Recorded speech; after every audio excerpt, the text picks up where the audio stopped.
Here is part 24, the best and worst days of Aaron Beauregard's life. Beauregard. Aaron. Yet some people expect that at the expense of everyone else, a long list of various triggers should be applied to every description in every book. How could no one even know all the triggers in the book?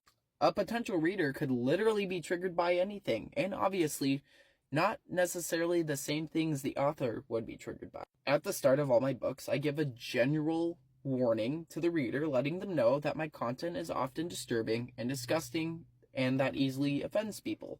These people by no means are the intended audience. Under the product description after they buy the book, in bold, I let the reader know that my books contain graphic content and reader discretion is advised. In addition, I also make myself available online for questions. Many readers have messaged me directly, and I'm never too busy to help with a legitimate question. But what I won't respond to are the people who are clearly just looking for an argument. Their mind is made up already, and they feel like they have the right to just shit all over me. If you want to shit on me, you need to get in line and pack a lunch, because trust me, it's a long-ass line. On the other side of the coin, the vast majority of people that have triggers are amazing folks. They all read a warning like the ones I have for my books and say, holy crap, let me Google the triggers before I read this thing. Then they read through the list reported by people with an actual triggers.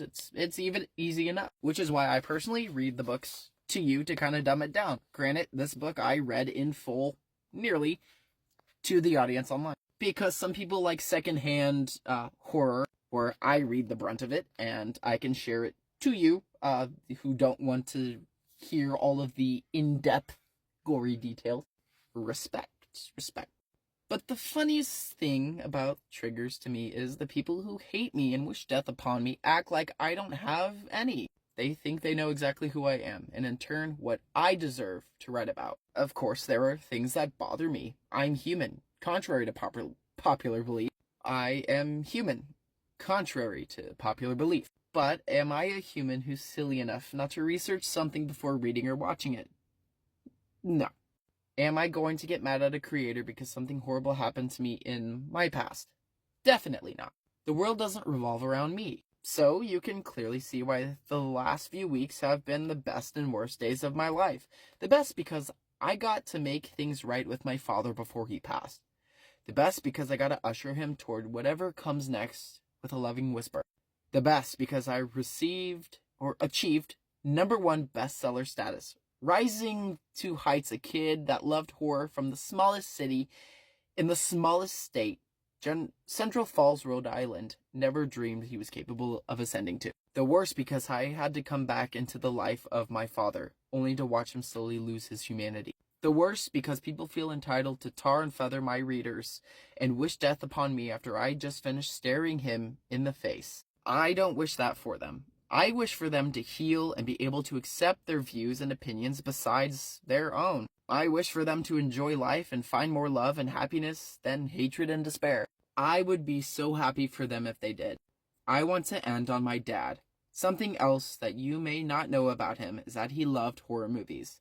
I think in part he was definitely responsible for my love of horror. I watched Army of Darkness, Evil Dead 1 and 2, The Lost Boys, It, the original TV miniseries, Night of the Living Dead, The Twilight Zone, and Outer Limits, and so many other horror movies and programs by his side.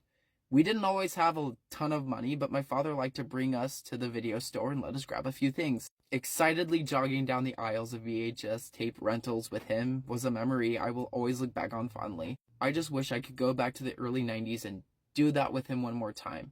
Until we meet again, I will always appreciate all the advice you gave me and the things you've done for me, with me, and I will always love you. Aaron Beauregard, July 18th, 2023, 1:47 p.m. And here is an image.